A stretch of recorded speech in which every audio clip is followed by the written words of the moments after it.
Alright, so this is my 2008 Chevy Silverado 2500 HD crew cab short bed with a Duramax diesel Allison transmission. Uh, Thinking about posting videos on YouTube. I will be doing a build here on it.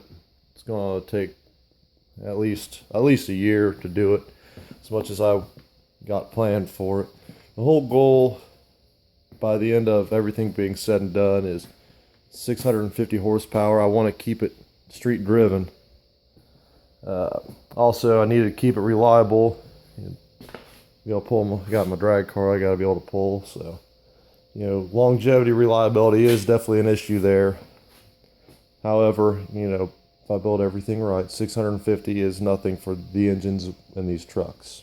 There's a guy that's got 700 horsepower daily driven. So I know I can do 650 no issue. I've got a set of parts I've already gotten ordered. I'll probably start tearing into that this weekend. When I bought the truck, I bought it about a year and a half ago, roughly. All it's had done to it before I bought it was EFI Live and MBRP 5-inch straight pipe exhaust. So that's what's got done right now. Look under the hood. No intake. It's got everything EGR. It's bone stock pretty much under the hood. As of right now, I've got a 3-inch MBRP downpipe. I've also ordered from Screamin' Diesel Performance their EGR delete kit. That hasn't arrived yet. It just shipped out today, so hopefully I'll have that by the end of this week, or this coming week.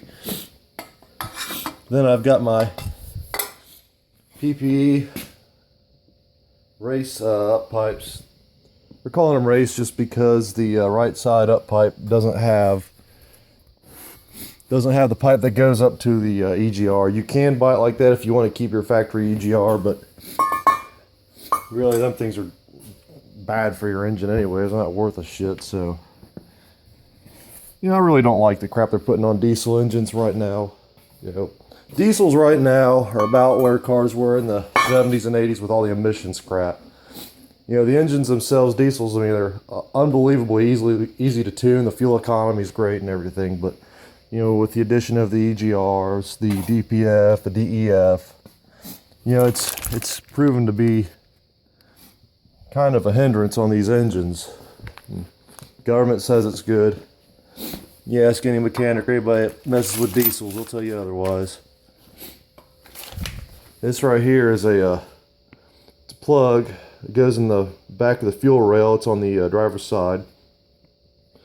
The factory, it's a replacement for the fuel pressure relief valve.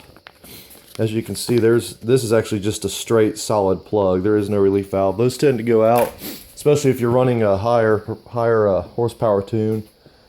You get on the throttle and you chop off of it, build up pressure in your rail. It tends to push on that, and it fails just more and more easily after that, and you tend to lose your mid to high range power.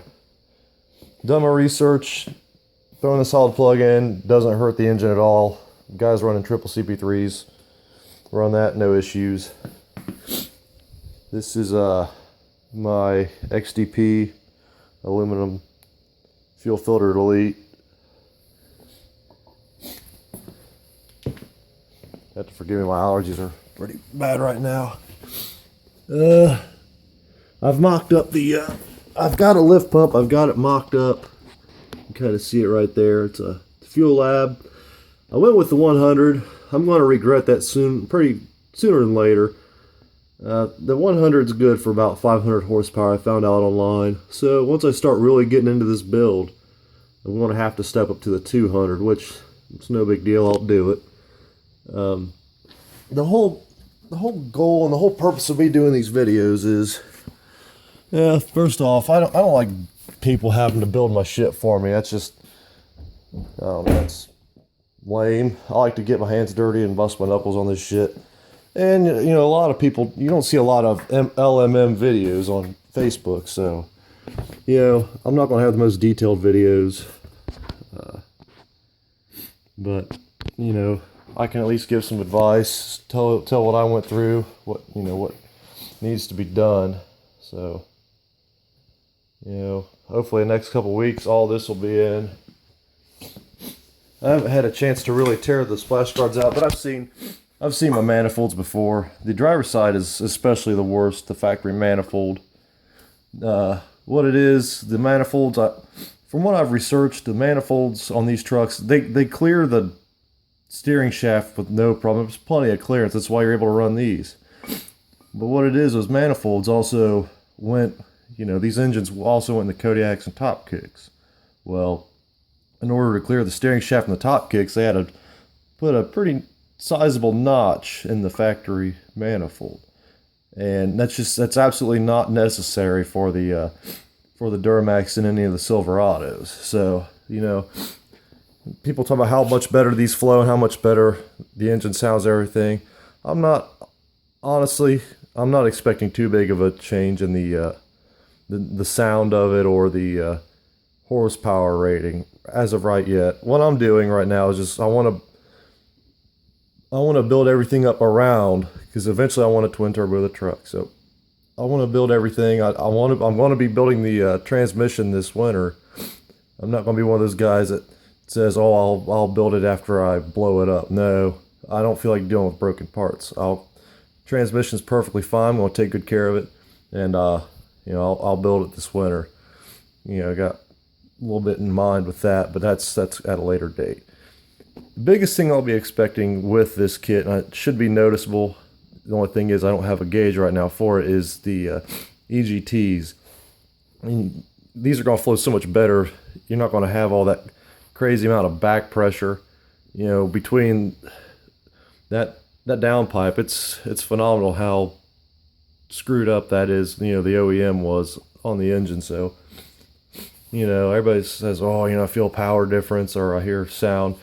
You might, but honestly, I mean, if I throw it in my race tune, I don't expect to notice that big of a difference. I mean, I'll let you know if I do. It'll be fairly unbiased, so, yeah, I don't know.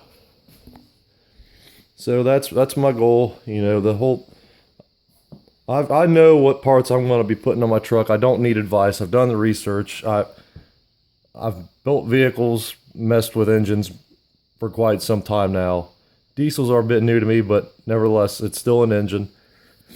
You know, I know what brands are good brands, so, you know, everybody's going to have their choices. So some people are going to like Profab, some people are going to like PPE. You know, they're both the same, whatever. I just happen to get PPE. You know, everybody's got their choices on lift pumps or whatever. Like I said, that's not what this is about. I'm building this truck myself. I know what I want on it, but yeah, so hopefully over the course of the next 12 months, I'll be able to post some more videos, and maybe it'll be some help to you guys, give you guys some more ideas.